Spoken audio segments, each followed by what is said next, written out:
Welcome back to Under the Radar, a show about independent iOS development. I'm Marco Arment. And I'm David Smith. Under the Radar is never longer than 30 minutes, so let's get started. So today, I think we wanted to talk about probably one of the most common but yet challenging parts of being a developer, at least in my experience, and that deals with unexpected complexity. When you start off working on something, and you have a kind of an expectation of how complicated it's going to be to do, what it's going to look like, the effort involved, the time involved. And then you sit down, you open up Xcode, you start programming, and it turns out that it's a complete nightmare and it's going to be way more effort and way more work. And that experience happens so often that I think having a good process and mindset about dealing with it is one of the very important things of being able to ship software in a reasonable time and reasonable quality. And I think we both recently had an experience that kind of fell into that category. And so it was just this episode, I think, will be more of a case study style in terms of talking through our experiences. And so I believe that is the experience that you had when you were working on the streaming engine for Overcast. Am I right? Oh, yeah. I mean, streaming as a feature, so Overcast is a podcast player, and the built-in Apple APIs for playing media using AV Player, most of that stuff supports streaming out of the box. You don't really have to do much to enable it. Or, I mean, depending on how much you want your interface to behave, you don't necessarily have to do anything. So it's relatively easy to support streaming media just as well as you do locally played media if you're using AV Player. But one of Overcast's biggest selling features, and one of the things that makes it most compelling, both to me and to many of the users, is my custom audio engine with a feature called Smart Speed, where Smart Speed dynamically adjusts the playback. And the way it works is there's a processing function that needs to read in the audio samples in the middle of the processing stream and then output possibly a different number of them if it's speeding up the sound. So it might take in 500 samples, and then the middle of it might be silence as it detects silence, so it might compress that down to 300 samples. So you need the ability to inject into the processing stage a function that can read faster than it can output. And that is not possible with AV Player. There's no mechanism to do that I have found at all. If anyone knows, I'm really curious, but I have looked many times. Every time there's a new SDK I look, I've asked Apple engineers at WWDC and in labs and via email, and it really does seem like it is just not possible with AV Player. So the way I do this is I actually just I basically wrote my own AV Player. It's not a small task, and I'm writing at the core audio and audio units levels, and custom decoding of everything. And when you go lower level to enable this, the easiest way to do it is something called the ext audio file API, and that only works for locally stored files. It does not work for streams. There's a separate API, the audio file stream API, that is lower level than that, and that you can supply stream data to. You still have to manage the fetching of the stream yourself, and you have to manage a lot yourself. So the job of streaming was to convert from that ext audio file API that only does local files to the lower level audio file stream API. And also then build out all the UI behind it, build out the network fetcher, the actual streamer that can stream things, and of course make it all performant and responsible of data usage and memory, and responsible of the CPU, and also handle a whole bunch of weird edge cases. And I knew it was going to be a big job going in, but I didn't quite realize how big, how many of those edge cases there would be, how tricky some of them would be to solve. And the biggest thing, like when we're talking about unexpected complexity, the biggest thing for me is unexpected time that it takes. This is why our business is historically so bad at estimating time and ship dates. And when you're independent, I don't think we're any better at it. I think in many ways we might be worse. Do you find that you are good at estimating time? I think the honest answer is that I've stopped estimating time, or even trying to. I have found that it doesn't actually help. I have this vague sense of sometimes I have the only deadline I usually have is a new device is being shipped. or a new OS is being shipped. Like there's something specific that like if I want to be there on day one of the iOS 9 launch, then I need to, be in this, have my app ready by the beginning of September. Like other than that, I try hard to not think too much about timelines because every time I've tried to do that, it never works. Like that's like the most like universal experience of software engineering is you think it's going to take 2 weeks, it ends up taking 4 weeks. And that's just the reality of like, you're all like, cause I think it sounds a little bit like you have the same experience. Like you start off thinking, okay, maybe I can do this with these high level APIs. Like, these things Apple's, has put together, they're tried and true, whatever. And you start using it and it's like, okay, it does most of what I need, but it doesn't do this one critical thing. And you start being like, how critical is that? Well, it's probably pretty critical. And so you take your next step down.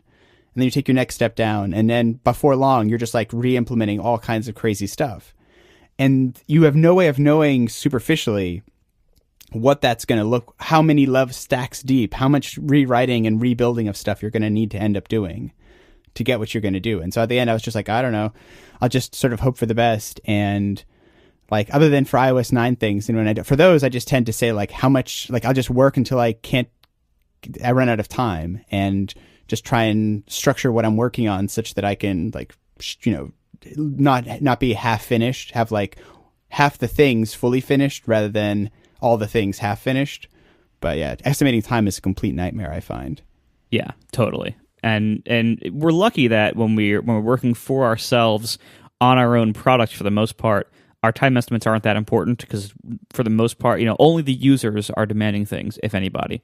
It's not like, when you're a consultant, the pressure is much stronger on you to meet the client's deadlines. Or when you're working for a company, when you're working directly on your employer's product, it's, you have similar pressures from that. But when you're a consultant, you have a whole different aspect of it, which is that, the client is often directly paying you for the time that you are taking. And that, of course, makes it even more complex. We are both lucky that we're not currently in that kind of role. But certainly, I would say from just anecdotal evidence, it seems like the vast majority of iOS developers are involved in some kind of contract work. That seems to be the biggest chunk of the iOS work that's out there. And time estimates are such a nightmare there.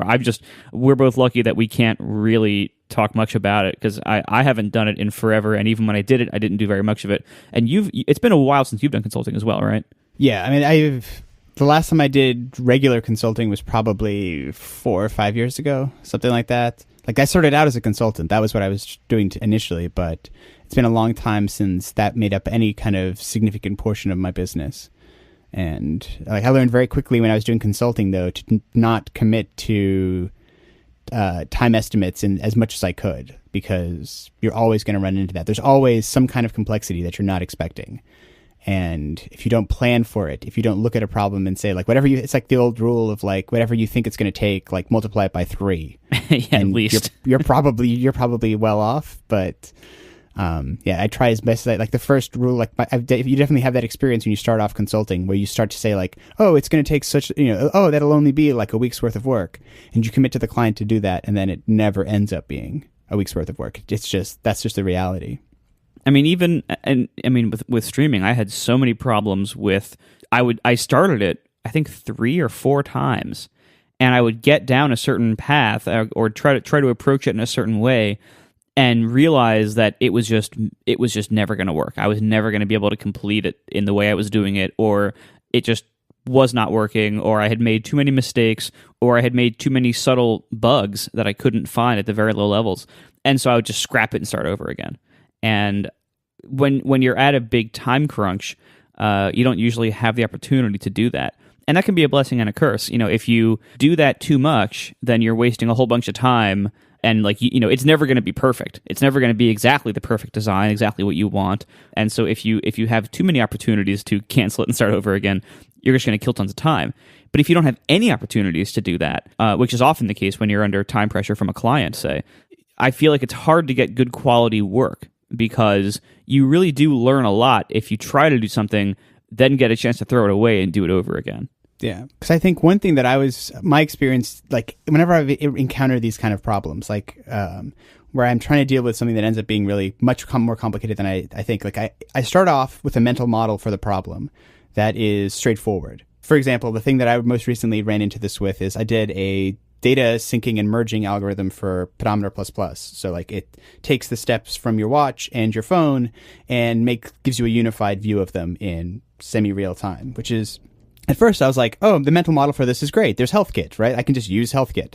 And you can't, because that's not how HealthKit works, because it's not available on the watch in the way that shows you phone data. So I very quickly discovered that like my original mental model was completely wrong. And so then like my process tends to be, I have this really straightforward mental model. It ends up not working. And then I end up going down these crazy paths of like incredibly complicated solutions, like all of these really like brittle and not really going to work solutions, like all kinds of crazy algorithms and merging schemes and way of throwing data back and forth.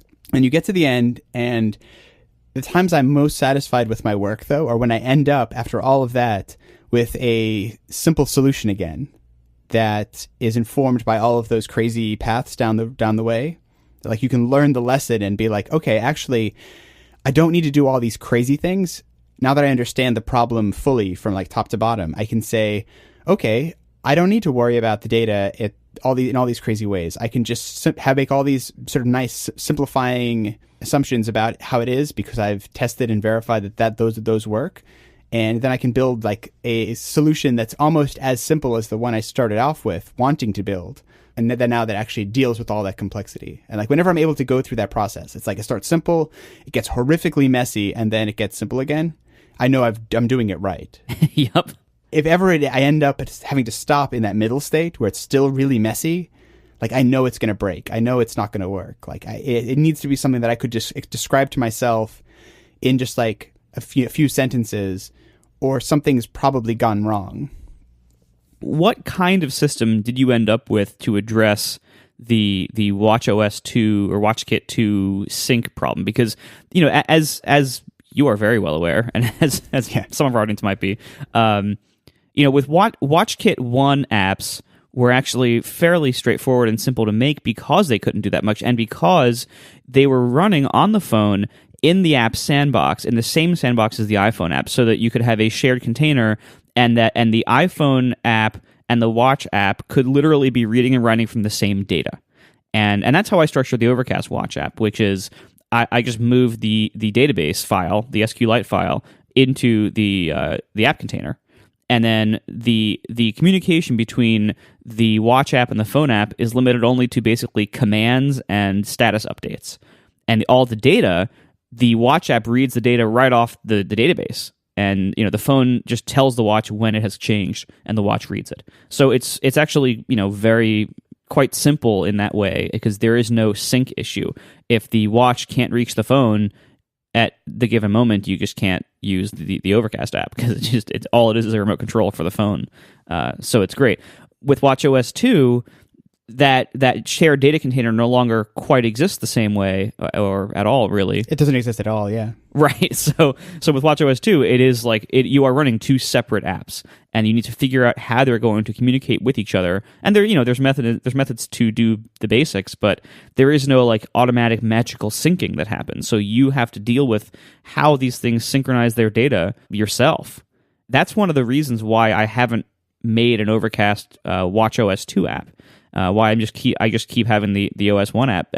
First of all, because it works well enough. You know, WatchOS 2 improved WatchKit reliability quite a bit, and so the app works well enough for the most part. But also, you know, that it would be a major undertaking, as you discovered. You know, it's a major undertaking to all of a sudden tackle these two. To all of a sudden take something that used to be a dumb remote and make it a full app with its own local storage and the problem of syncing both ways.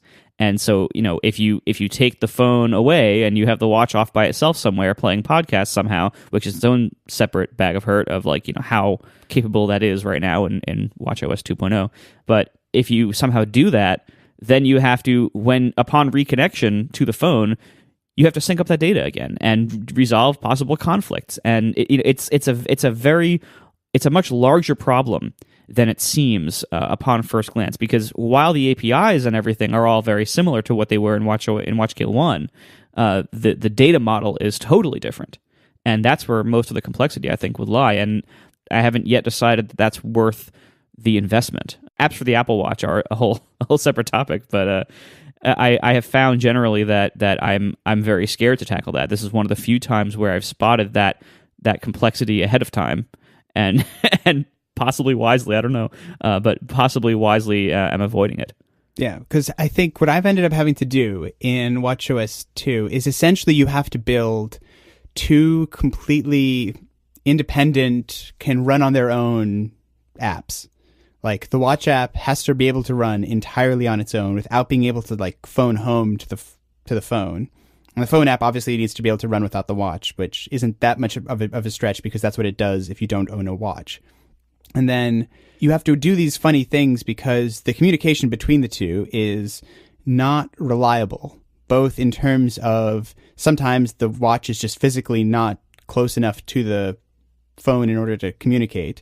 And also sometimes the APIs and things, like, because I think it's because they're trying to do so much about power management, and sometimes certain types of messages only go through if it's a good thing from an energy perspective to be able to do. Like the radios are all turned up and fired up, so hey, let's go ahead and send it right away.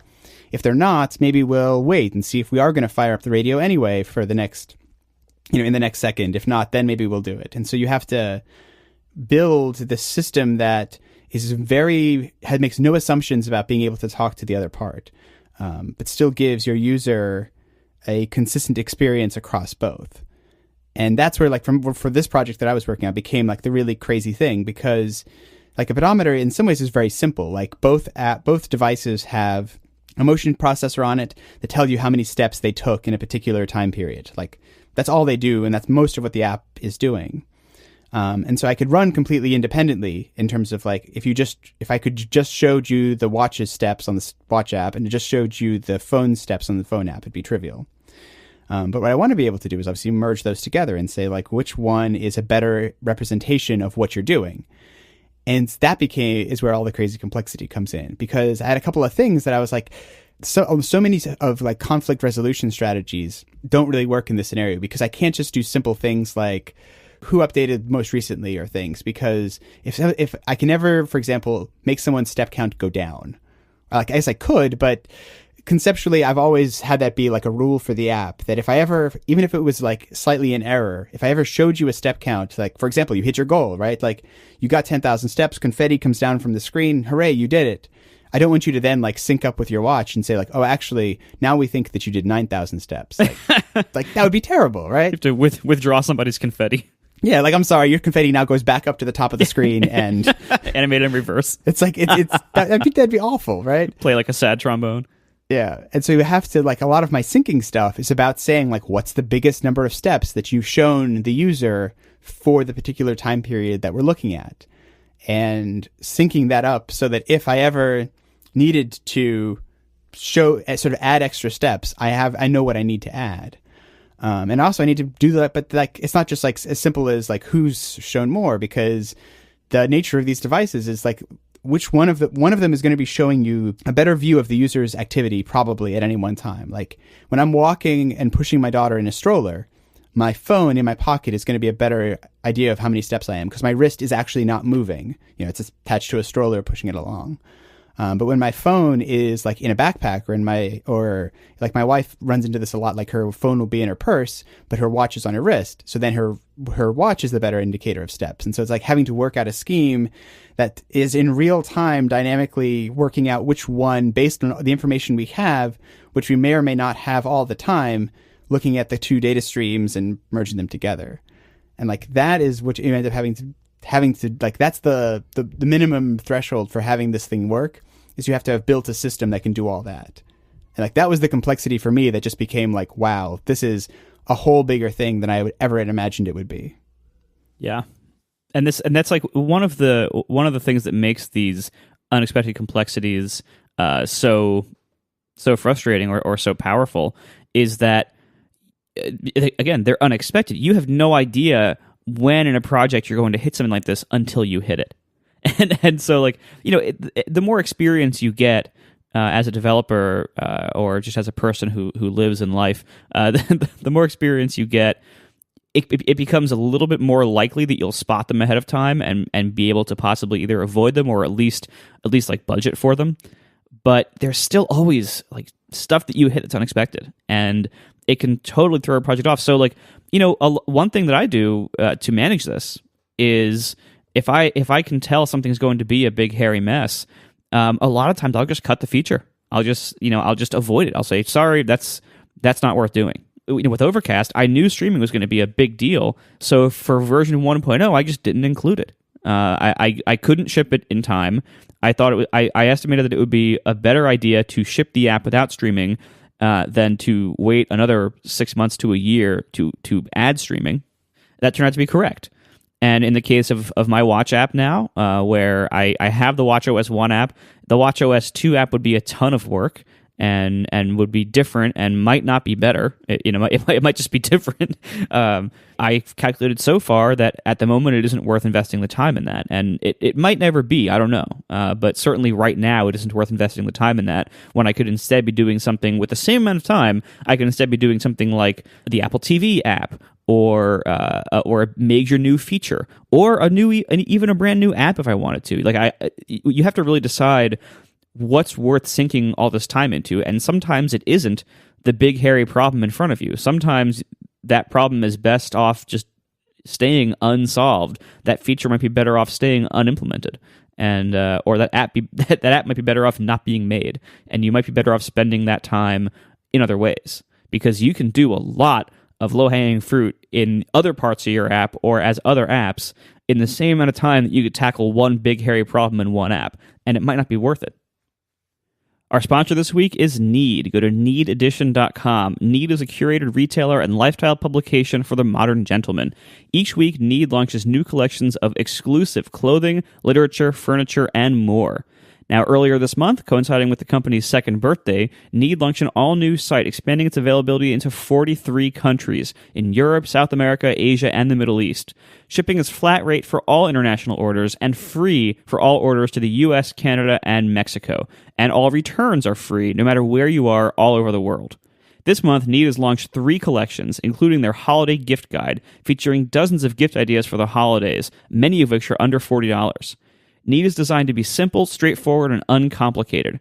They include prepaid return labels with all shipments, they offer 24/7 support, and there aren't any subscriptions or stylists or other gimmicks to deal with. It's just a straightforward retailer.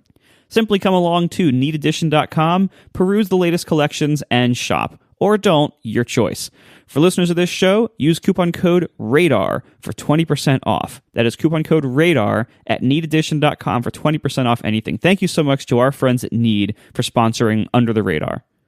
Getting back to one thing that you just said that I think is probably a good place to be winding down this discussion is, I think the thing that I've learned most, like this is the battle-hardened wisdom of dealing with complexity, is making sure that I'm solving the problem for the right reason. I think most of us who get into software engineering, or whatever you want to call what we do, we like solving problems. And the problems that we like solving most are the most difficult, interesting, tricky problems. Like that is, I think I'm in my element the most. I'm the most engaged. I'm the most excited about what I'm doing when I'm solving a really interesting problem. Like if I'm just writing boilerplate code, that's not nearly as exciting and something I want to really like wrap my arms around and get up in the morning to dive into. And so the thing that I then always have to keep in the back of my mind when I find a problem like this, when I'm working along on a task and I find that there's this big unexpected bump in complexity, like you were just saying, like sometimes you're just worth not doing it. Like the thing I know I've had to teach myself some discipline with is that when I see a problem like that, when I see an opportunity to really like go crazy spelunking, like dive deep down into some crazy low APIs and like build this crazy cool, clever system, make sure that I'm not just doing it like because it would be intellectually fun and interesting. Like sometimes there's a place for that, but I've definitely caught myself sometimes just building things because I think it would be fun and it wouldn't actually make my customers happier. It wouldn't actually make my products better. It would just be fun for me to do. And I end up just going down, these crazy rabbit holes and doing all these things. And often the reality is it isn't actually as fun as I thought it was going to be. Like, it's fun for the first few hours, first few days. And then you just it's like you're in this point where I always want to avoid where it's like I started working on my car and I've taken it completely apart. And I come to discover the fun part was taking it apart. The fun part is not putting it back together. And now I don't have a car anymore. That's the part where I have to catch myself and be like, am I really doing this for the right reason? Is this complexity worth the effort? And having that kind of taking a step back from your work is a sort of a habit and a discipline that I've found has been very helpful in me making sure that I'm staying on track. And especially being a one-man shop, there's no one, I don't have a supervisor being yeah, we're just going to cut that feature. That's too much. It has to be something that I have the ability to not just get totally sucked down these rabbit holes and say yes, of course, I need to do this thing because it's really interesting and really hard. I need to be able to say will my customers notice if I do this?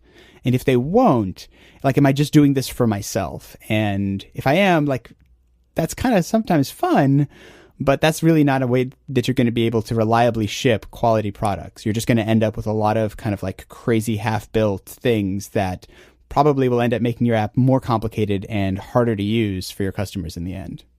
Yeah, that's a fantastic way to look at it, and we all face that dilemma because look, we're all geeks. We all like interesting things. We all like keeping our brains interested and trying new things and approaching problems in new ways or doing things in better ways than what we did in the past. It's not that you should never do that, but that there's a balance to be struck, and that doing that has significant time costs that may not be worth it. And doing a major rewrite of something that already works might also introduce brand new bugs. In fact, it almost certainly would. Brand new bugs that you didn't have before. Then you have to go fixing that. And so it's just a balance. You need to keep yourself happy and learning and intellectually satisfied, but you also need to ship products, and it's important to find that balance. And that's something that I think mostly just comes with experience and wisdom over time. It's not that you can never have fun, but that you should know when to have fun and when it's no longer fun and you need to get back to work. Yeah, and I think the best lesson I've had about that is it's trying to have customer focused development in that way. It's the time to do that, the time to solve interesting problems is to find features or find apps or find ideas that solving a difficult problem will make a customer's life better. And the intersection of those two things, of a really interesting technical problem and a real honest need or pain point in someone's life, that's where really interesting and fun work happens. And if you can't sort of honestly say that it's both interesting to build and useful for a customer, then you're probably not in a place that is actually worth building. All right. Thanks a lot for listening, everybody. Please tell your friends about the show. Help us spread the word. Recommend us on Overcast. And we'll see you next week.